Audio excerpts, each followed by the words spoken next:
As you would expect, with it spanning over 300 years, the history of the Spanish Inquisition is full of unique stories. In fact, there were so many of these stories that were so entertaining, we have to do a little bit of an extra episode to be able to fit them all in. So this time, we're just going to look at random examples, interesting stories, and some of the unique faces of the Spanish Inquisition.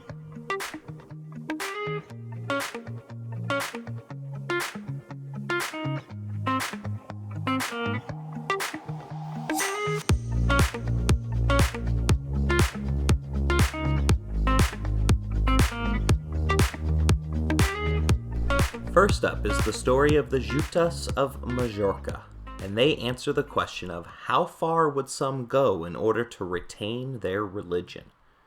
Majorca is a small Spanish-held island in the Mediterranean Sea that today is known for its tourism. The name Jutas is believed to be derived from the word Jew in the local dialect. All the Jews of the island had converted in 1435, almost 60 years earlier than the era of forced conversions aided and abetted by the Spanish Inquisition. From the outside, the Jutas were undeniably Catholic. In fact, they went out of their way to work on the Sabbath, a violation of Jewish laws. In fact, the local dialect referred to doing one's own chores as, quote, doing Sabbath. They even turned their favorite traditional kosher challah breads into what is now known as ensaimada, a dessert that bizarrely is made out of pork lard, making it decidedly non-kosher. For this, as well as their life on a remote island, they were easily overlooked by the Spanish Inquisition. The Jutas, however, had a secret, one that had become extremely dark over the years.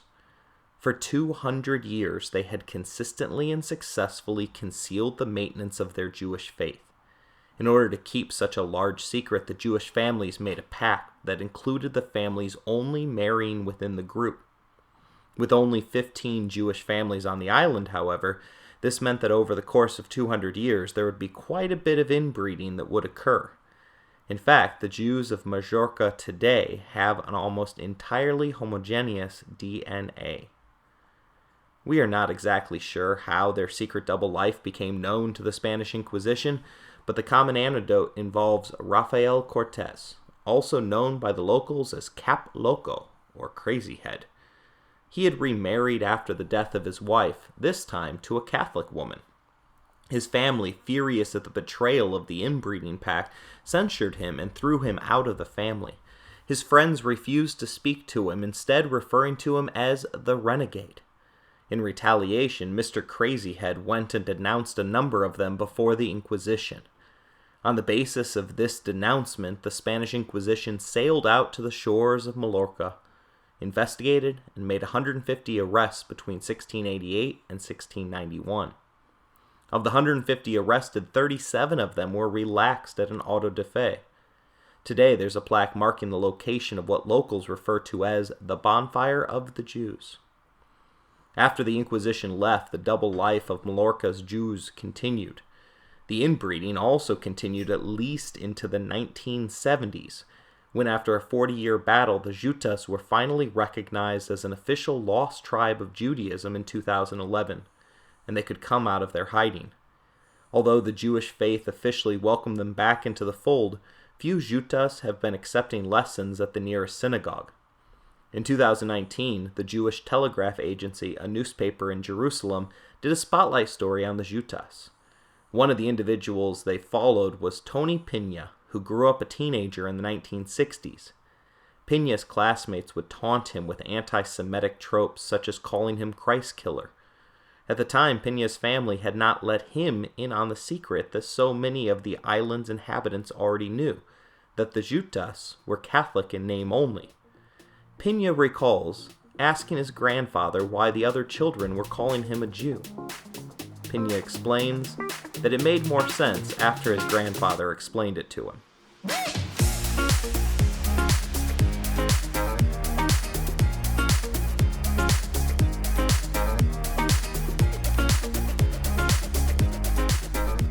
Gordon Hinckley, the former president of the Mormon Church of Jesus Christ of Latter-day Saints, summed up the power of religion with the following quote, saying, There is no obstacle too great, no challenge too difficult if we have faith. One group that we know had a whole lot of faith was the Spanish Inquisition, and they truly exemplified that there was no obstacle too great, not even death. The vast majority of those burned at the stake during the auto da fes were not actually there. Llorente, whose numbers are extremely suspect, believed that 31,913 individuals were relaxed in person, and a little more than half that number, 17,659, were burnt symbolically in effigy. Sometimes this was done because the heretic had successfully managed to flee the country, but many others escaped punishment by the account that they had already died. Enrique Gomez presents one of the most interesting cases of the 300-year Inquisition history. He happened to be burnt by the Inquisition twice. Gomez's converso parents had both been tried by the Inquisition, and upon successfully emigrating to France, he converted to Judaism. An active writer, he was drawn to the land of his birth and savagely wrote against the practices of limpieza, blood purity, and the Inquisition, which he called the most barbarous seed sown by the devil in Christendom. Because of blood libel and limpieza, the best families have left the realm. It has created thousands of godless, it has injured neighborly love, and it has divided the people and perpetuated enmities. Words like that caught the attention of the Inquisition, who, while believing that he was in France and out of their jurisdiction, tried and burnt Gomez in effigy. Unbeknownst to them, Enrique was actually in the audience for his own auto da fe, having come to see what it was all about in April 1660. Unable to resist the lure of his homeland, he moved back full-time, but the Inquisition caught on to his false identity and arrested him in September of 1661. There, while awaiting his trial, he died of a heart attack within the Inquisition cells in March of 1663. 4 months later, they held another auto da fe in his honor, this time burning his decaying corpse. As disgusting as it sounds, it was common practice for the Inquisition to go to the grave and dig up offenders if they were denounced after their passage of this earth. To my knowledge, though, Enrique Gomez is the only person to have been burnt twice, and never felt it either time.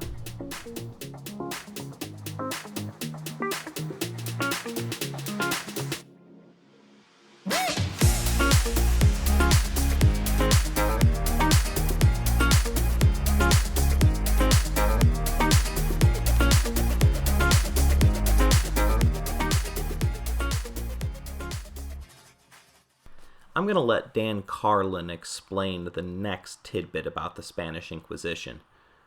Dan Carlin runs a podcast series called Hardcore History. He calls himself an armchair historian, but he's significantly more than that.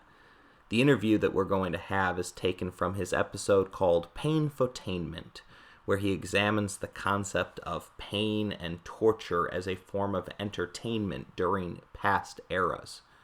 It's available for free from his website, dancarlin.com, and it's an excellent 3 hours of your time.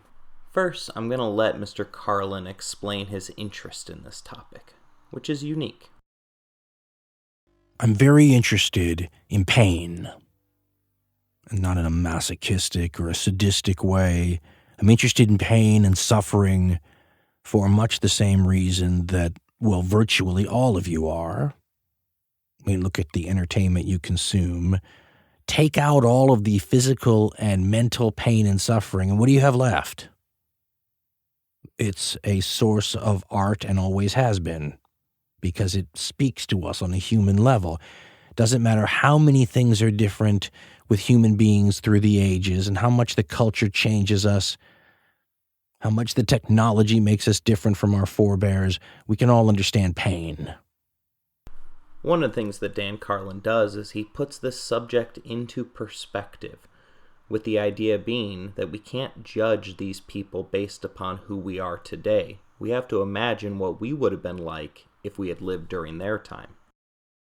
Once upon a time, not that long ago, human beings went to public executions where torture was a huge part of the event in order to watch and enjoy it. What the heck is that? Well, we never promise answers around here because there's no one qualified to give them. But the questions about what this might say about us, either today or back then, or in perpetuity, are pretty fascinating too. But as I said, not for the squeamish. And if you're one of the people who can't handle this, good for you. Some of us are still fascinated by this for reasons that I like to think are high-minded and educational and interesting. I hope it's just not a historical, voyeuristic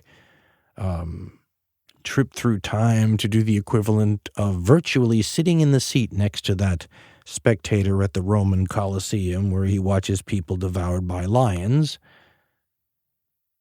And one of the things I have to keep reminding myself is that if I were born in a different place in a different time, if you took a baby, as I've always said, from now in a time machine back to this Roman era, for example, you or your kid might be sitting down next to the guy eating the equivalent of popcorn while you watched wild beasts devour people for your pleasure. Before we get to Dan's thoughts on public burnings, which were happening at the auto da fe, here's his account of why other forms of death were also torture for the victims, including the straightforward chopping your head off. That Joel Harrington in his book The Faithful Executioner recounts of a woman in Nuremberg convicted of infanticide. This is, as you will know already probably by listening to me, pretty common charge in this era. I'm sure today we would chalk a bunch of that up to postpartum depression. Nonetheless, a lot of women going to their deaths in this era for killing their newborns. A woman named Margarita Vogelin in 1641, an extremely beautiful person of 19 years, she's described in the sources, was to be decapitated. She was sat in a chair. She was made ready by the executioner's assistants. They'll make sure that the neck is exposed in the right area. And in this particular kind of execution by the sword, you swing it like a baseball bat more than you swing it like a chopping instrument.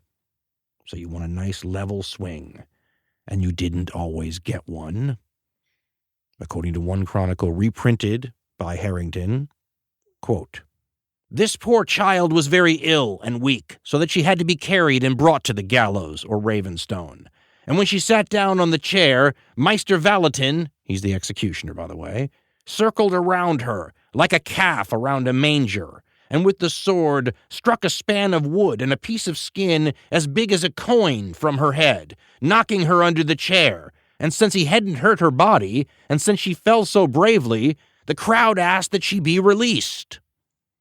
No such luck, though, Harrington says.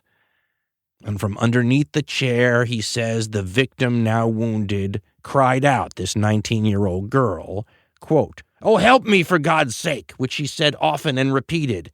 Then the executioner's assistant grabbed her and set her back on the chair, whereupon the executioner delivered a second blow, and this time hacked in the neck behind her head, at which she, however, fell from the chair, still alive, again shouting, "Ee, God have mercy!" After this, the hangman hacked and cut at her head on the ground. End quote. In this next clip, Dan Carlin will explain an execution that happened in London with a woman. This would resemble very much an auto da fe and the experience that somebody would have with this type of execution that the Spanish Inquisition regularly employed. Nonetheless, what was it like to go through that burning experience? Well, that depends also. And there's a lot of famous ones. Joan of Arc comes to mind, right? I read some accounts that talked about the likelihood that the smoke itself would render a person unconscious. During the later period, when they're still doing this into the 1700s in Britain, for example, they're doing the same version of secret strangling that they're doing in places like Prussia, but they're doing it openly, like in one of the particularly horrific more recent burnings. They were executing a woman for killing her husband. They called that petty treason, by the way, back then. So major treason was like crimes against the state. Petty treason was a wife killing her husband. Nonetheless, they had the strangulation thing rigged up, if the wood cuttings I've seen are correct, sort of on a chain, and it was around her neck on the stake, and then somebody would hold this chain 12, 15 feet away from the faggots of wood that were burning, and strangle them just before the flames reached them.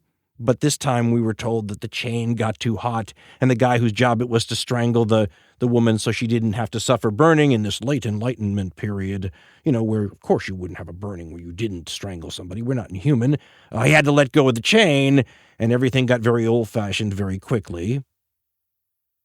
The woman's name, by the way, was Catherine Hayes, who was burned alive in London in 1726. This account comes from Public Executions, the Nigel Cawthorne book, and he takes an account, sounds like a near primary source, but maybe not, from the Newgate Calendar. Sounds like a newspaper, and it says, quote, Hayes received the sacrament and was dragged on a sledge to the place appointed for her execution.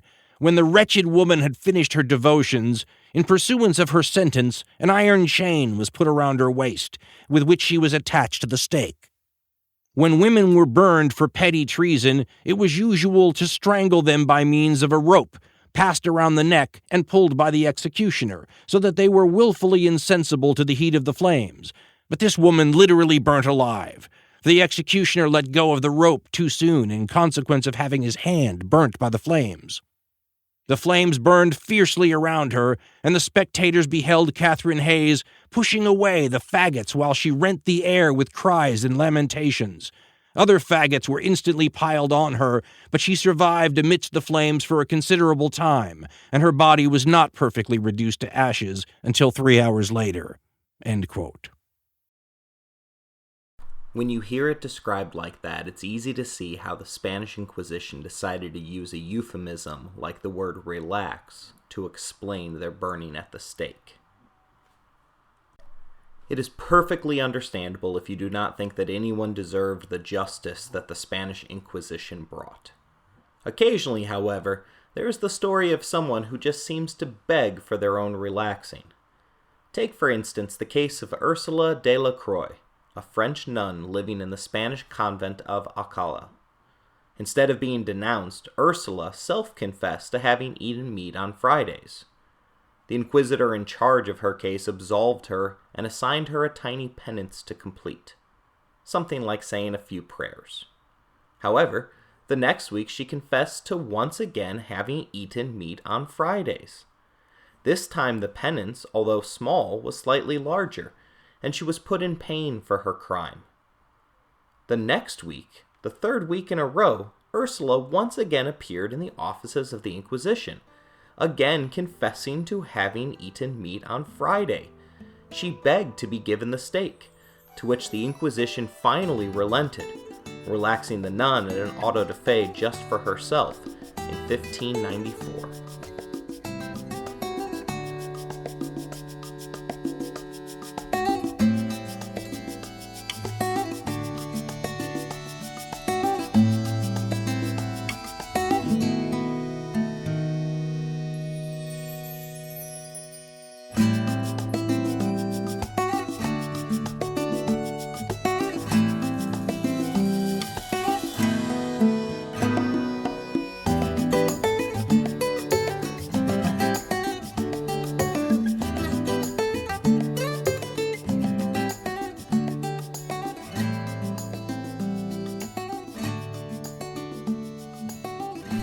We turn to another podcast for our next story, this time the Dark Histories podcast, looking specifically at their May 3rd issue on the Benedante, a story of the anti-witches and the Spanish Inquisition.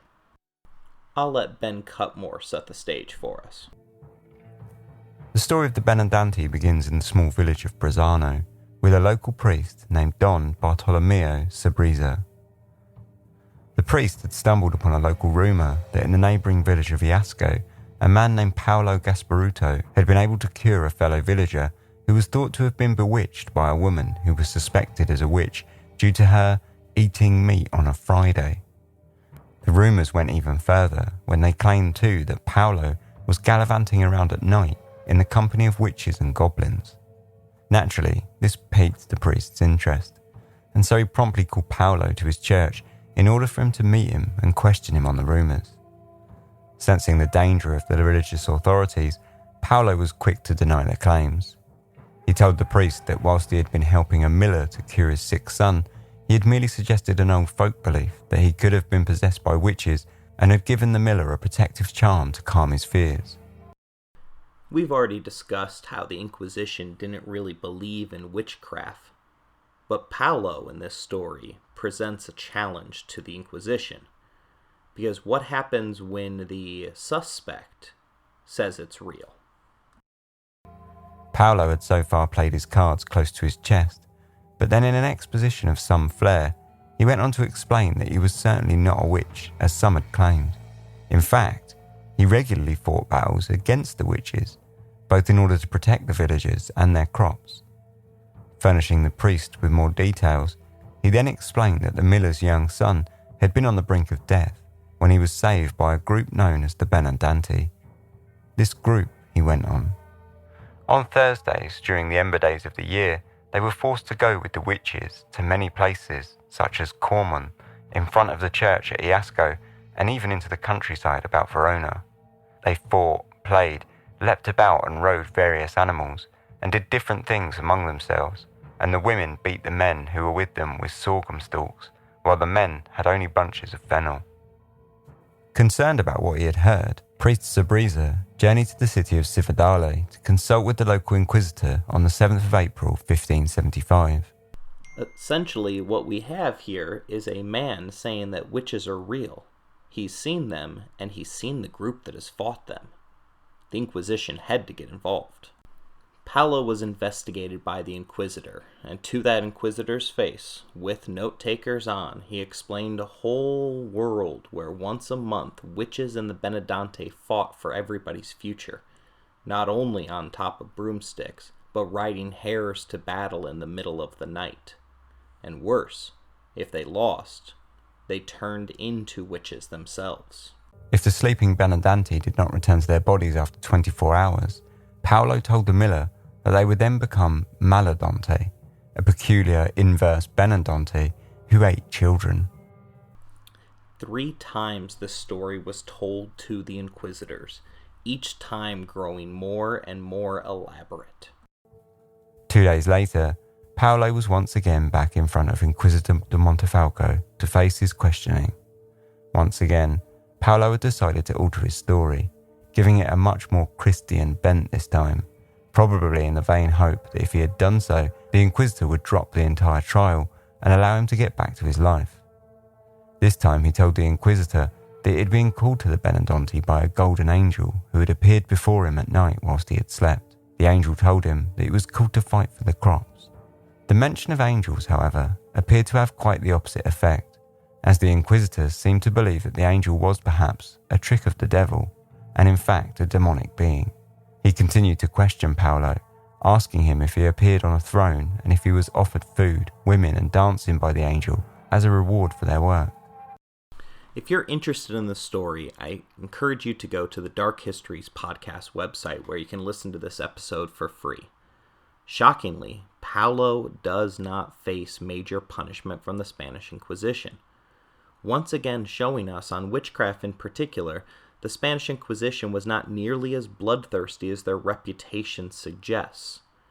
They took a scientific investigation into Paulo's claims, and although they could not prove them in any way, shape, or form, they ultimately decided not to burn him at the stake, instead imagining something more towards illness rather than heresy.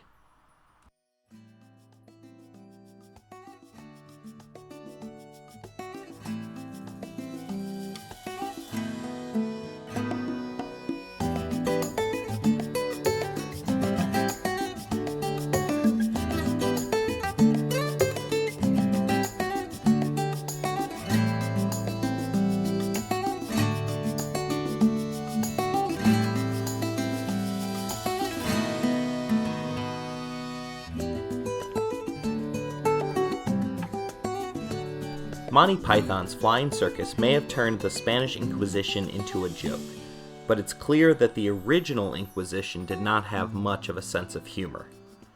From about the mid-16th century onward, the Holy Office began to pursue old Christians who blasphemed, people who didn't know what sacraments were, people who said things that weren't in line with their way of thinking. The fact that Judaizers were becoming increasingly rare gave them a whole lot more time to deal with these problems. Many trials during this era considered what the Holy Office called unseemly talk, or palabras deshonesta, that is to say, blasphemy, and scandalous remarks and poor jokes about the faith. Let's examine a couple of them. Like the case of Gonzales Riz, who said to his opponent during a game of cards, "Even with God as your partner, you won't win this game." Comment like that ran afoul of the Inquisition. Then there was Francisco Martinez Barelo. He exclaimed that if you went to paradise, his own donkey would go there too, harness and all. For this, he found himself summoned to appear at the 1555 auto de fe in Toledo. A Frenchman, Pietro Brars, aged 23, was arrested in 1640 in Madrid for bragging that God was not all that powerful as his own stick could prove, for God could not stop him from burning it, nor could he prevent it from having two ends. 6 months later, poor Pablo received a serious warning. And finally, in the dubious jokes about the faith category, in 1582, a shepherd from Ronda was arrested. What was his crime? He told a friend the following story. One day Christ caught St. Peter making love with a female innkeeper. "What are you doing there?" he asked. To which St. Peter replied, "I'm reproducing the species." "Right," said Christ, "but be quick about it." For that, he was executed.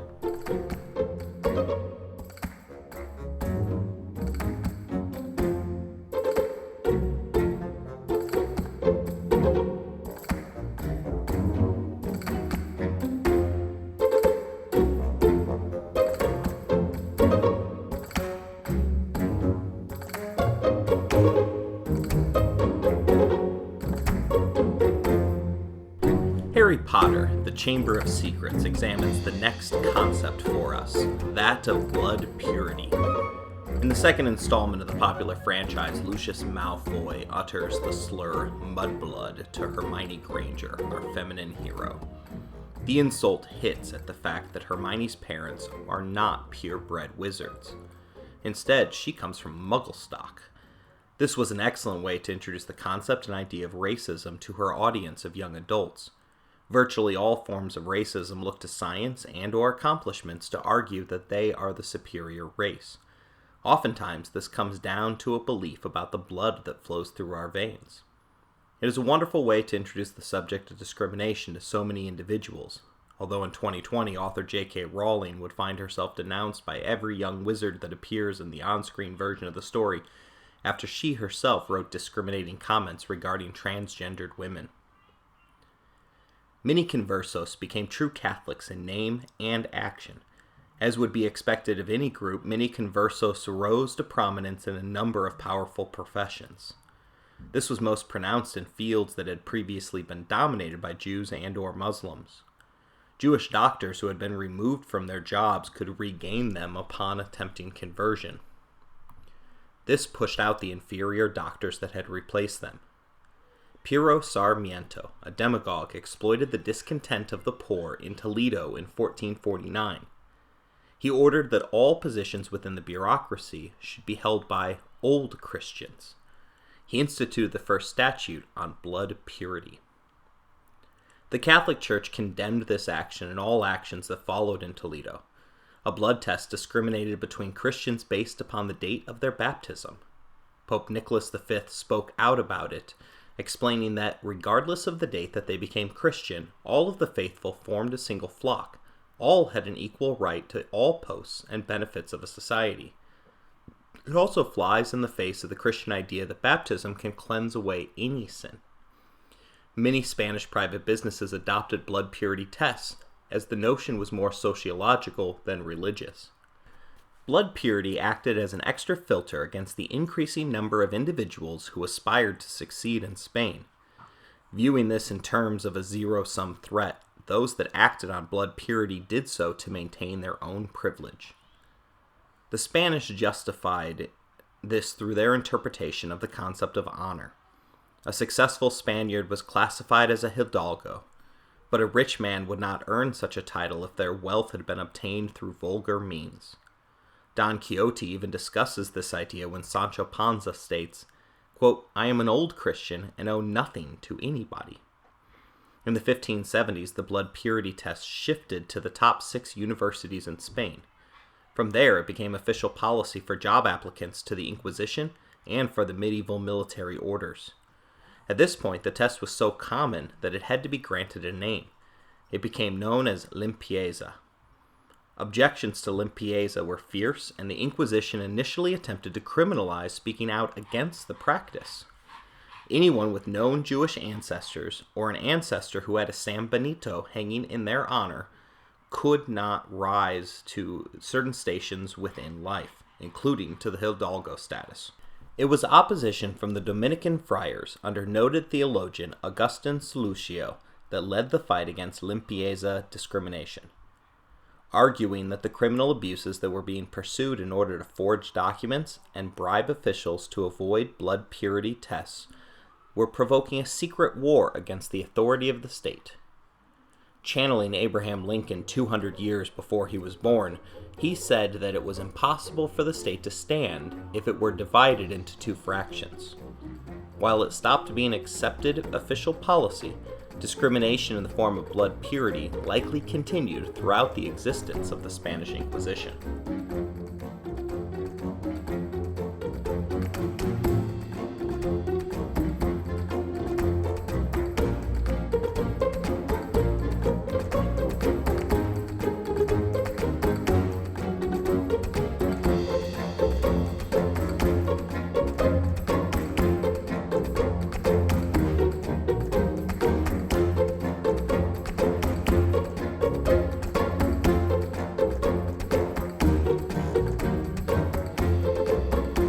Next, we examine the life of Ignatius of Loyola.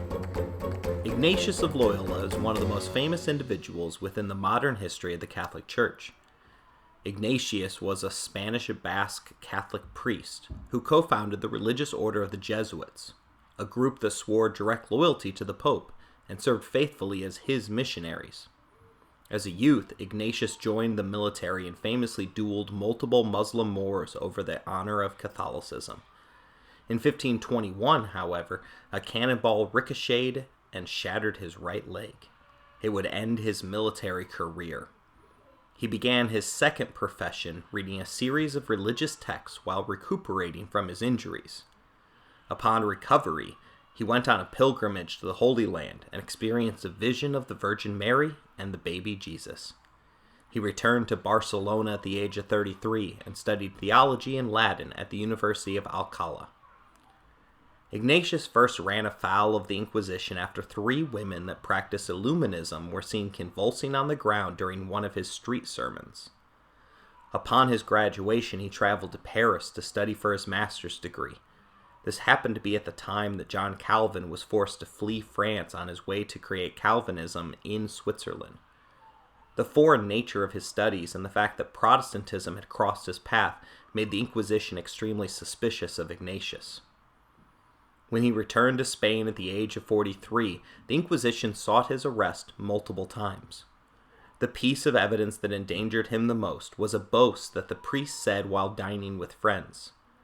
Ignatius has claimed that he would consider it divine favor to be descended from the Jews, as it would mean that he would share the same blood as Mary and Jesus. Ignatius set up the Society of Jesus in ways that made it reject the radicalism that was common in Spain.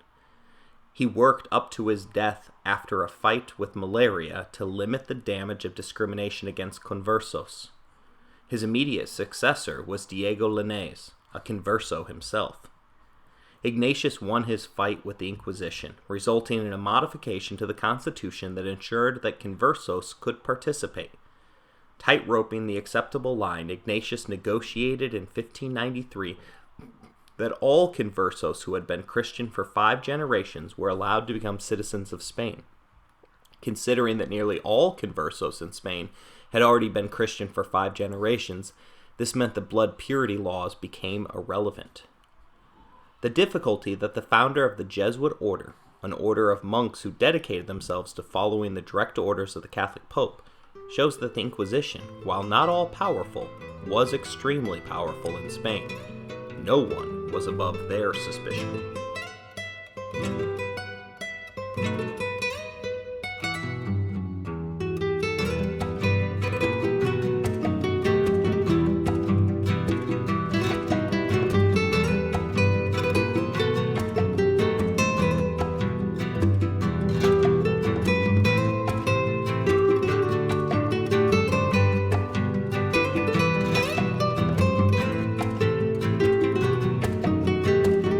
In the midst of the war between the Christians and the Moriscos of Granada, a religious and architectural discovery threatened to upend everything that the world knew about both Christianity and Spain. The discovery was deemed the Leaden Tablets of Granada, first found in 1588 and then followed up with additional tablet discoveries in 1595. The tablets painted a different picture of both Spain and Christian history. The books were dug up from the caves of Sacromonte, a hillside near Granada, the former center of Islamic Spain. The books comprised 22 volumes of inscribed circular lead leaves laced together with lead wire and bound with covers that included the supposed burned human remains of Cecilius of Elvira, a Christian supposedly martyred by Emperor Nero. The books tell a fascinating account of Christianity from the viewpoint of the Virgin Mary herself. Unfortunately, the tablets had already been translated from Latin to a version of Arabic that only Miguel de Luna and Alonso del Castillo, two Spanish Moriscos, could read. Thankfully, those two men had been there at the discovery of the books. According to their personal translations, which the inquisitors could not understand as they refused to learn Arabic, the Blessed Virgin Mary had St. Peter give instructions for St. James and St. Cecilius to convert Spain. In the teachings, Mary expresses her love for the Arabic people and their language, and she promised to eternally watch over their city, the city of Granada. The tablets present a form of Christianity that celebrates Arabic culture, while emphasizing parts of Catholicism that Islam tolerated, such as the veneration of relics, the cult of the Virgin, and the priority of Granada. The tablets also, however, downplayed the Christian beliefs that were the most offensive to Muslims, such as their cult of icons, the doctrine of the Trinity, the inclusion of wine as part of religious ceremonies, and of course the worship of Jesus as the Messiah. The discovery of the tablets sent shockwaves throughout the Spanish Christian communities. The discovery of the books promised to let Moriscos adopt Catholicism to something much more tolerant of their cultural and religious beliefs. Unfortunately for the people of Granada, much like the discovery of tablets by Joseph Smith, the leaden tablets of Granada were met with a lot of skepticism.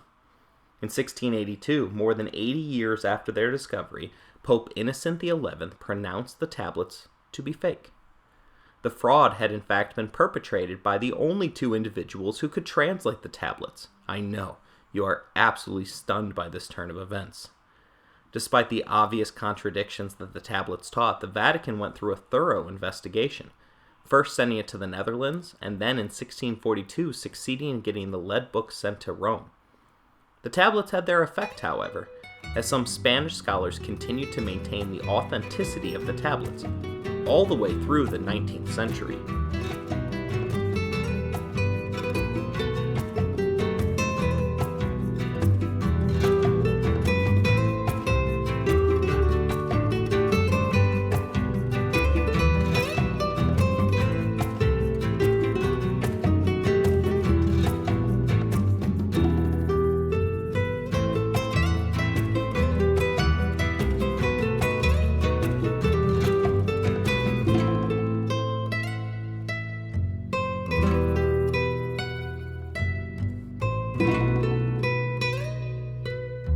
Remy, the rat from Disney's Ratatouille, wisely squeaked, "How can I describe it? Good food is like music you can taste, color you can smell. There is excellence all around you. You need only to be aware to stop and savor it." Remy understood the power of a recipe, using Gustave's old recipes to create the finest eating establishment in all of fake cartoon Paris. Food is passed down from generation to generation.